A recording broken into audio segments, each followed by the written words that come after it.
All right, a quick 4 a.m., 5 a.m., 4:50 a.m.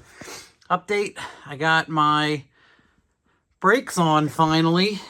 Some of you have been following along with my escapades here where we did some axle funniness and my stuff doesn't fit. So my brakes would not line up correctly. Now they do. Ackerman made me an awesome bracket. And now everything lines up. And then what we also did was, so here's the backing plate or whatever you want to call it. People say it's 7 different things. But it holds the axle in now because of my 8.8 C-clip eliminator. You don't really want to call it a 9-inch end because it's not. It's double O-ringed and some other funny stuff. So this bracket puts it holds the brake caliper up here, which makes it uncomfortably close to my coilover since my axle is short, and that's a lot of messing around. So I weighed in my options and talked to a bunch of the brake companies and Moser who set this stuff up, and they weren't sure what was happening, and they sent my buddy the wrong stuff, and who knows? It's no one's fault. It's mine. Mostly for taking a year to test fit this.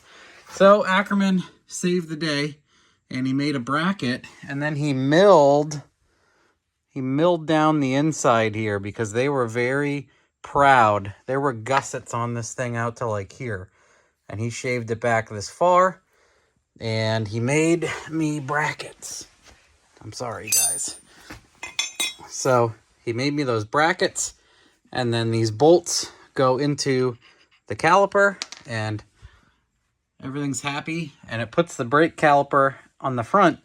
So then what you do is you flip the right and left side and the bleeder is at the top, which is always important. So yeah, now I'm gonna have brakes. Time to order up some brake lines. I'm gonna try that finishing line or finish lines. You hear those guys on Instagram? Pretty cool.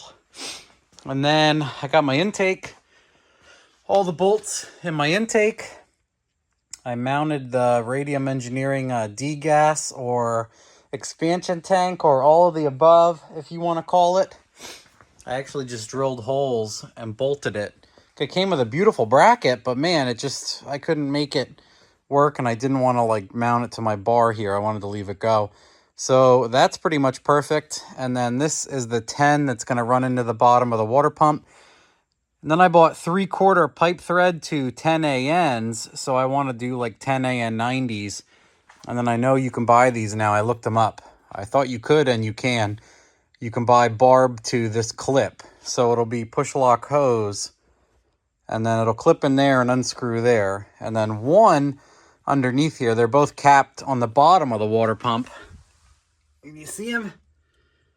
So one of them, I bought a 3/4 to 10, and then that's going to go right there for expansion and overflow. And then these are all my oil lines. So this comes from above the oil filter housing. I put my oil pressure sensor here, and I did my fuel pressure sensor here. What do we got there? What do we got there? Low dollar. What do we got here? Coolant pressure. Low dollar. What do we got here? Oil pressure. Low dollar. And I got a few more to hook up.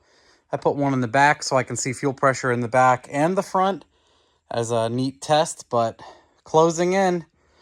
Definitely getting there, trying to make everything nice and pretty while smashing it all in. And it's getting there. I'd say it's fairly clean for what it is, which is a lot of things in an engine bay and still some room to work on everything.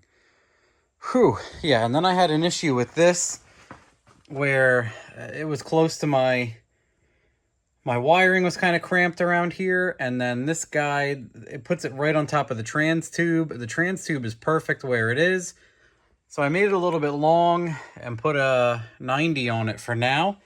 What I bought was a orb, close 90 orb to 8, which it'll take it like out directly in front of all this, and then I'm going to put a straight fitting on this, and I'm going to cut it down so it's not so high up in the air. Whew, everything else is getting good though. None of my fuel stuff leaks. My fuel stuff is tight now.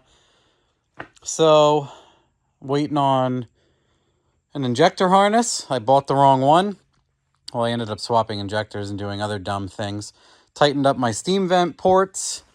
That's where this guy from the steam vent is going to go into this guy, but it's a 6AN, so I had to get a 4AN to 6 orb fitting, and then I can push that stuff into that stuff.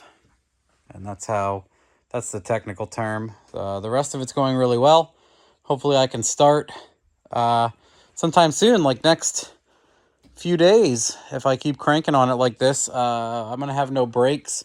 That is the next order of things now that that fits beautifully. I got to do the other side.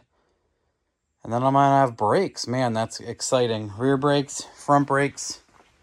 Ta-da. Stop and go. Sometimes you want to make sure you can stop before you make sure this thing can go. All right. This is the game plan. So there's my fuse box. And here is all of my grounds. And all of my powers are coming out. And the colored ones are pump powers. And the black ones are all grounds. It goes down to a chassis ground and under the seat into the battle boxes. They get tied into another ground, and everything's kind of loose. I'll promise to do my best and try to clean it up a little bit. So I'm doing fuel pressure in the back and a flex fuel sensor. And then this white wire is a security type, or you can buy thermostat and security wire. So what I learned is those are 18.3s, so it has 3 18s in a jacket. And this is a 18.4, so it has 4 wires. So this is going to be, this white jacketed thing is my fuel pump triggers.